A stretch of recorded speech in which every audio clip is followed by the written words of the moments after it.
Sa gitna ng patuloy ng kampanya kontra iligal na droga, isang hinihinalang drug pusher ang nadakip sa buy-bust operation kung saan nasamsam ang tinatayang 300,000 pisong halaga ng hinihinalang shabu. Patrolwoman Resali Umalay, ibalita mo.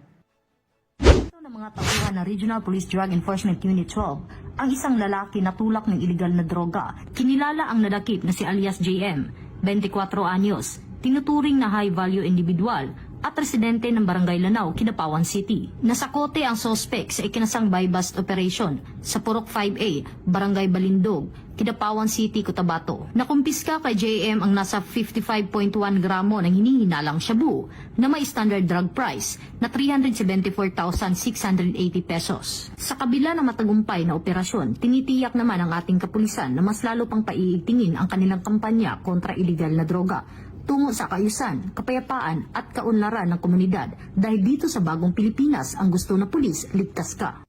Mula dito sa General Santos City, ako ang inyong PNN correspondent, Patrolwoman Resali Umalay, alagad ng batas, tagataguyod ng balitang huli.